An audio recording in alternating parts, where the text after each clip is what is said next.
우리가 챗 GPT를 계속 사용하면서 수많은 놀라운 점을 경험하게 될 거고요. 그리고 이를 통해서 내 생산성이 극대화되는 것을 경험하실 수가 있지만, 이런 경험을 하기 전에 우리가 기본적으로 챗 GPT가 가지고 있는 단점에 대해서 인지를 하셔야 챗 GPT를 통해서 혹시나 발생할 수 있는 잘못된 사용, 부작용을 최소화할 수가 있습니다. 크게 저는 4가지를 이야기해 드릴 건데요. 이 중에 3가지는 GPT 3.5의 문제이고, GPT-4에서는 많이 해결이 가능합니다. 그러나 마지막 한 가지는 챗 GPT뿐만 아니라 구글의 바드, 네이버의 클로버X, 페이스북의 라마까지 모든 LLM이 가지고 있는 단점이라고 보시면 될 것 같습니다. 그러면 하나씩 설명해 볼게요.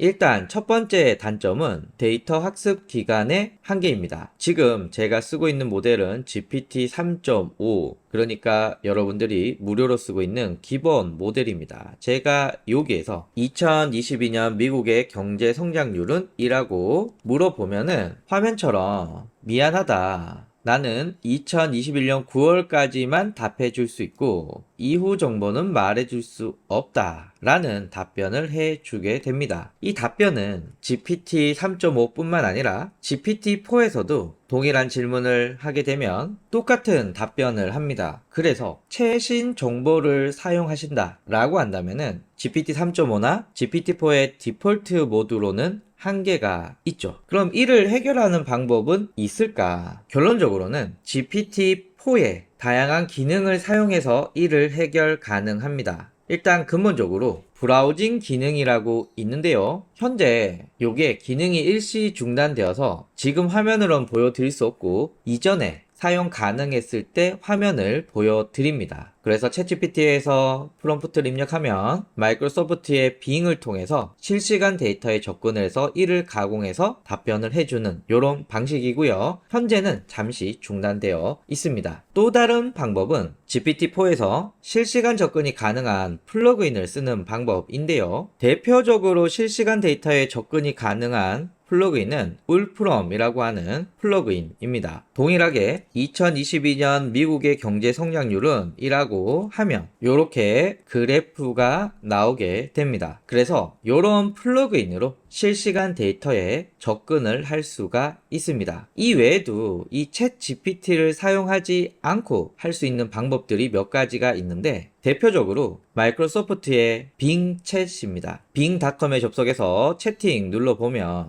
자 요렇게 나오고요. 여기에서 동일한 질문을 입력하면 요렇게 나오고 각각의 출처들도 보여줍니다. 다만 여기 보시면 출처에서 말하는 답들이 다 다릅니다. 그래서 내가 원하는 항목이 무엇인지 확인해야 되는 그런 필요가 있습니다. 이는 챗 GPT든 빙이든 구글의 LLM이든 마찬가지입니다. 구글의 바드 역시도 실시간 데이터에 접근이 가능합니다. 제가 구글 바드에 입력을 해 봤는데 네, 요렇게 답변이 나오고요. 그리고 구글 검색을 통해서도 이 데이터가 맞는지 확인이 가능합니다. 여기는 네이버에서 발표한 클로버 X인데요. 여기에 내용을 붙여 넣어 주면 클로버는 답변해주지 않네요. 그래서 정리하면 챗 GPT는 기본적으로 실시간 데이터에 접근을 할 수가 없습니다. 2021년 9월까지만 접근을 할 수가 있고요. GPT 3.5에서는 여기가 끝입니다. 그러나 GPT-4에서는 약간 달라집니다. 물론 2021년 9월까지 학습을 한 건 맞지만 브라우징 기능을 통해서, 그리고 실시간 데이터에 접근이 가능한 플러그인을 통해서 GPT-4는 실시간 데이터에 접근하지 못하지만 이런 확장 기능들을 통해서 실시간 데이터에 접근을 할 수가 있고요. 실시간 데이터에 접근을 많이 하셔야 되는 분들은 꼭 GPT-4를 사용해 주시고, 이 말은 곧 월 20달러의 돈을 내야 된다 라는 뜻입니다. 그리고 챗 GPT 말고 실시간 데이터에 접근할 수 있는 서비스들은 마이크로소프트의 빙챗, 구글의 바드 가능하고요. 아쉽게 네이버의 클로버X는 불가능하네요. 두 번째 단점은 문맥의 이해 부족입니다. 단순한 질문은 뭐 큰 차이가 없겠지만 조금만 복잡한 질문을 한글로 하게 되면 챗GPT가 이상한 답변을 하게 되는데요. 제가 운영하는 감자나라 AI 홈페이지에 프롬프트에서 카드 뉴스 만들기 2.0이라고 있습니다. 여기 보면 이런 프롬프트가 있어요. 일단 보시면은 꽤 복잡한 프롬프트로 구성이 되어 있습니다. 그리고 출력값은 카드 1번은 어떻고 카드 2번은 어떻고 이런 식으로 돼야 되는데요. 무료로 사용하는 GPT 3.5에 프롬프트를 붙여 넣어주면 원래는 질문을 하고 답변을 해줘야 되는데 지 혼자 막 이야기를 하고 있습니다. 제가 원하는 답변이 아니거든요. 이렇게 내가 원치 않은 답변을 쏟아내고 내가 이야기한 걸 못 알아들어요. 반면에 이 프롬프트를 드래그해서 복사해서 DeepL이라고 하는 번역 프로그램에 넣고 돌리면 이렇게 번역이 됩니다. 요걸 복사해서 동일한 GPT 3.5에 넣어주면 자 요렇게 제가 원하는 질문이 나오고 그 질문에 대해서 하나씩 답변을 제가 해주면 화면처럼 카드 뉴스가 나오는 것을 보실 수가 있습니다. 그래서 영어에서는 이게 큰 문제가 아닐지 모르겠지만 한글을 쓰는 우리 입장에서는 챗 GPT, 정확하게 말하면 챗 GPT의 GPT 3.5가 한글을 잘 못 알아먹어요. 그래서 앞에서 보여드린 것처럼 나는 이렇게 복잡한 프롬프트를 쓰고 싶다 라고 한다면 일단 요 놈을 DeepL과 같은 번역 서비스를 통해서 번역을 해서 이 영어를 GPT 3.5에 집어넣고 하나씩 답변을 하면 나오게 됩니다. 그런데 생각보다 퀄리티가 그렇게 좋지 않더라고요. 그래서 한글을 영어로 바꿔서 쓰는 이런 방법들은 개인적으로 추천하지는 않습니다. 지금 화면에 나온 것처럼 GPT 3.5보다는 GPT-4가 한글에 대한 이해도가 확연히 높습니다. GPT 3.5에서 영어의 이해도가 70인데 GPT-4에서 한글의 이해도가 77.0%고 영어는 더 높지만 제가 써보니까 77.0도 굉장히 좋은 퀄리티를 나타내주고 있습니다. 그래서 여러분들이 복잡한 프롬프트로 그리고 한글로 프롬프트를 만들 경우에는 GPT-4를 사용하시는 게 훨씬 더 좋다. GPT-4에서 동일한 프롬프트를 제가 이렇게 복사해서 붙여 넣어 주면 이 프롬프트에 맞는 질문들을 해주고 한글로 나옵니다. 그래서 저는 자연스럽게 한글로 이렇게 질문에 대해서 답변을 입력하면 자 이렇게 나왔는데 일단 대충 보더라도 꽤 문장이 탄탄히 잘 만들어졌습니다. 그리고 내용 부분을 3개 문장으로 구성해주고 문장과 문장 사이에 줄바꿈을 해달라고 요청을 하면 자 이렇게 프롬프트도 적절하게 만들어 줍니다. 그래서 복잡한 프롬프트, 복잡한 문장을 한글로 입력할 때는 GPT 3.5는 적절하지 않고요. 컨텐츠를 만들어야 된다. 이런 경우에도 GPT 3.5는 적절하지가 않습니다. 그래서 복잡한 프롬프트 그리고 컨텐츠를 창작해야 된다면 GPT-4를 사용해 주시는 것이 훨씬 더 장점이 있다. 그리고 사실 전 좀 긍정적인 사람인데요. 지금 이 순간에도 챗 GPT는 우리의 질문 답변을 학습하고 있습니다. 그러니까 시간이 지나면 지날수록 사람의 질문과 사람의 요구사항을 좀 더 명확하게 파악해서 사람들이 좋아할 만한 답을 내는 방향으로 챗 GPT는 발전을 할 겁니다. 그리고 이 챗GPT를 쓰는 우리 역시도 이렇게 했을 때 챗GPT가 좀 더 만족할 만한 답을 해주는구나 이렇게 챗GPT와 우리가 다 적응해가면서 발전을 해갈 거기 때문에 문맥의 이해도가 낮다라고 하는 단점은 GPT-4 이후의 모델과 시간이 지나면서 해결이 되지 않을까 생각이 듭니다.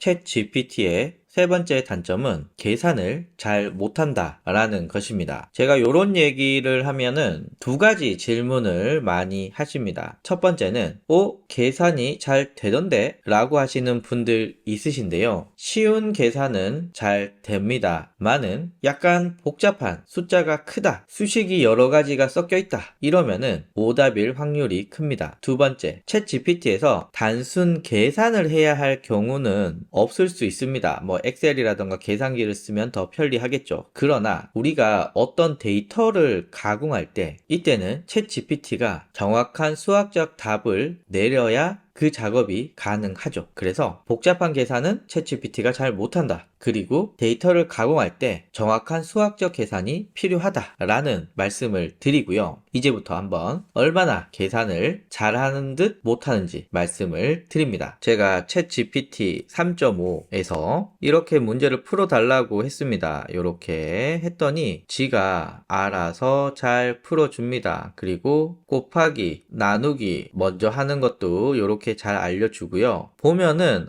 정답들이 다 맞아요. 28, 5, 17 이게 실제 정답입니다. 그러면 잘하는 거 아니냐? 말도 안 되는 수식이지만 제가 요런 질문을 했습니다. 그러면 뭔가 엄청 열심히 단계별로 이렇게 해서 결과적으로는 이렇게 나와 라고 하지만 사실 정답은 요 놈입니다. 다르죠. 정답이 달라요. 마치 계산을 잘 하는 듯 풀이식을 쫙 내지만 답이 다릅니다. 왜냐하면 챗GPT는 정확하게 답을 찾는 것이 아니라 비슷한 답을 찾아줍니다. 그래서 이렇게 맞는 답을 말할 수도 있지만 이렇게 맞는 것 같이 보이지만 사실은 답이 틀린 이런 답변도 합니다. 이건 챗 GPT가 그럴듯한 답을 찾는 인공지능이다 보니까 이런 한계가 있습니다. 그래서 일단 GPT 3.5, GPT-4 사용하시는 분들은 계산은 챗 GPT에서 하시면 안 된다 라는 말씀을 드리고요. 그러나 항상 그렇듯이 우리에겐 해결책이 있죠. 순수한 챗 GPT는 계산을 못하지만 두 가지 방법으로 할 수가 있습니다. 첫 번째는 계산과 관련된 플러그인을 선택해서 설치하시면 되고요. 두 번째는 어드밴스드 데이터 어널리시스 모드에서 작업을 하시면 됩니다. 한번 볼게요. 챗 GPT에서 GPT-4 그리고 플러그인이 있습니다. 플러그인 한번 들어가 보면 플러그인 스토어에 들어가서 보시면 계산기 앱이 있습니다. 그 중에 저는 하나만 할까요? 칼큘레이터라고 하는 플러그인을 설치했습니다. 플러그인에서 칼큘레이터 세팅한 다음에 이제 그 말도 안 되는 복잡한 수식을 입력해 보면 챗 GPT가 계산하는 게 아니라 플러그인이 계산을 합니다. 원래 챗 GPT는 계산을 못하니까 플러그인이 대신 계산을 해주는 거죠. 챗GPT가 뭔가 못한다 라고 하면은 플러그인을 찾아볼 필요가 있습니다. 또 다른 방법은 어드밴스드 데이터 어널리시스를 선택하는 것인데요. 요 놈은 뭐냐? 파이썬이라고 하는 프로그래밍 언어로 계산을 합니다. 챗GPT가 아니라 파이썬으로 계산하니까 정확한 답이 나오겠죠. 보시면 요 식을 입력을 하면 요렇게 답이 나오고요. 요 답은 아까 계산기 플러그인으로 계산한 것과 동일하고 제가 네이버에 계산했을 때와 동일한 답이 나옵니다. 여기서 반올림하면 같은 값이 나오죠. 요건 제가 뒤에서 어드밴스드 데이터 어널리시스로 분석할 샘플 데이터입니다. 여기는 내 홈페이지에 어떤 경로로 어떤 도시에 어떤 OS를 사용해서 들어왔는지 이런 정보들이 있거든요. 그러면 GPT-4에서 어드밴스드 데이터 어널리시스에서 이 데이터를 업로드해서 어떤 OS에서 내 홈페이지에 몇 명이 왔는지 표로 그려달라고 하면 이거 계산이거든요. 이거 그냥 챗 GPT에 물어보면은 오답이 나올 가능성이 100%입니다. 그러나 파이썬이라고 하는 프로그래밍으로 계산을 대신 해주기 때문에 정확한 답이 나옵니다. 그래서 챗 GPT에서 단순 계산을 할 가능성은 크게 없습니다만은 이건 하나의 심플한 예지만 어떤 데이터를 넣고 이거를 더하고 빼고 나누고 여러 가지 수식을 통해서 결과를 얻을 때는 굉장히 중요합니다. 제가 만약에 요 수식을 원 그래프로 바꾸고 백분율로 나타내 달라고 요청을 했을 때 요렇게 순식간에 바뀌지만 사실은 요 안에서 요렇게 계산을 다 해주고 나온 답입니다. 이건 챗 GPT가 아니라 파이썬이라고 하는 프로그래밍 언어로 계산을 한 거죠. 그래서 정리하면 이렇습니다. 챗 GPT 자체는 3.5든 GPT-4든 계산을 못해요. 그러나 계산을 전문으로 하는 플러그인이나 어드밴스드 데이터 어널리시스 모드에서는 챗 GPT가 아닌 플러그인 혹은 파이썬으로 계산을 하기 때문에 정확한 답이 나온다. 그리고 이 계산은 여러분들이 후에 다양한 데이터를 분석할 때 굉장히 중요하다라는 말씀을 드립니다.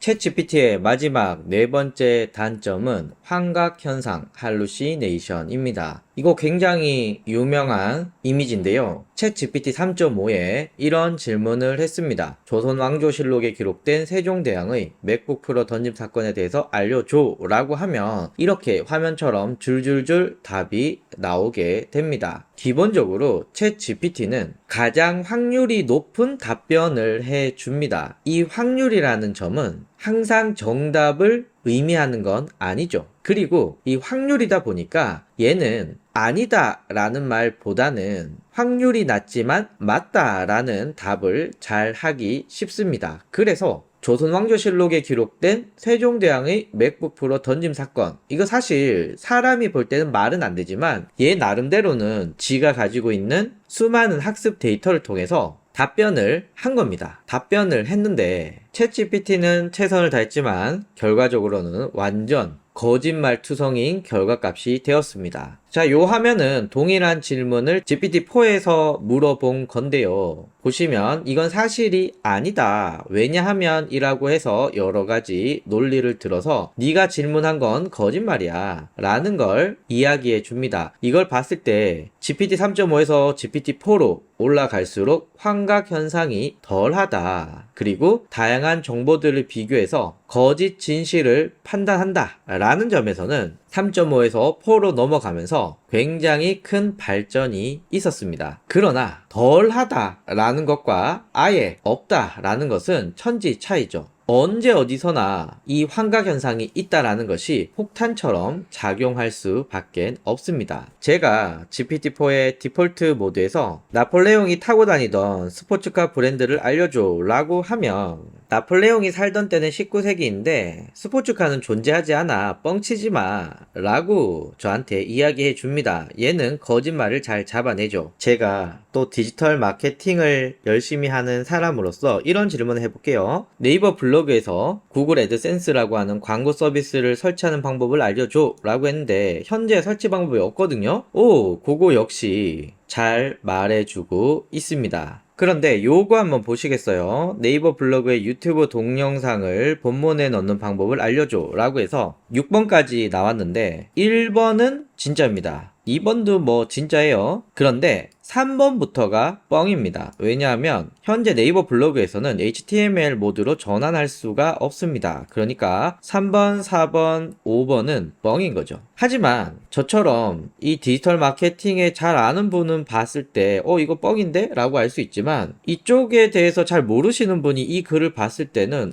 이거 뻥인가? 진짠가? 헷갈릴 수가 있고요. 그리고 1번부터 6번까지 중에 3, 4, 5번만 뻥입니다. 1번, 2번, 6번은 진짜인 거죠. 그러니까 교묘하게 이 환각 현상이 들어가 있을 때는 파악하기가 쉽지가 않습니다. 그래서 저는 여러분들한테 말씀드리고 싶은 건 여러분들의 전문 분야에 대해서 컨텐츠를 생산하시는 것이 일단 안전합니다. 왜냐하면 여러분이 알고 있기 때문에 저처럼 야 이거 뻥이잖아 라는 것을 쉽게 알 수 있기 때문이죠. 그리고 여러분들이 잘 모르는 영역이라고 하면은 이 결과값을 꼭 팩트 체크해 주셔야 됩니다. 이 결과값을 가지고 구글에 비슷한 내용이 있는지, 네이버에 비슷한 내용이 있는지, 그리고 실제로 해보고 이런 복잡한 과정을 거칠 수밖에 없는 거죠. 그래서 제가 봤을 때 이 할루시네이션, 이 환각 현상의 가장 큰 문제는 어디가 뻥인지를 사람이 직접 확인을 해야 된다는 점. 제가 이 영상을 찍기 위해서 여러 가지 질문을 넣어 봤는데 생각보다 뻥을 잘 안 쳐요. 진짜 답을 내놓습니다. 그러면 사람이 마음속으로 얘 답은 다 맞는가? 이런 착각을 할 수 있거든요. 그럴 때 지금 화면처럼 뻥이 나오게 되면은 이거는 돌이킬 수 없는 문제가 됩니다. 그래서 여러분들 꼭 팩트 체크를 해 주셔야 된다. 자, 정리하면 이렇습니다. 챗GPT의 단점은 크게 네 가지가 있어요. 데이터에 한계가 있지만 이는 플러그인과 브라우징 기능으로 극복하면 되고요. 문맥의 이해 부족 문제는 역시 GPT-4를 쓰면서 훨씬 나아지고 또 여러 가지 학습을 하면서 나아지는 중이니 완벽하진 않지만 굉장히 좋아졌다. 계산을 못하는 문제는 플러그인과 어드밴스드 데이터 어널리시스 기능을 사용하시면 해결할 수 있다. 그러나 환각 현상은 완벽하게 해결 못한다. 특히나 최근에 거짓말을 많이 안 하고 있게끔 많은 알고리즘들이 개선이 되고 있지만 그 중에 하나씩 뻥이 있다. 거짓말이 있다. 그래서 이 뻥을 잘 찾는 것이 매우 매우 중요하다. 라는 말씀으로 챗 GPT 단점 이야기를 마치도록 하겠습니다.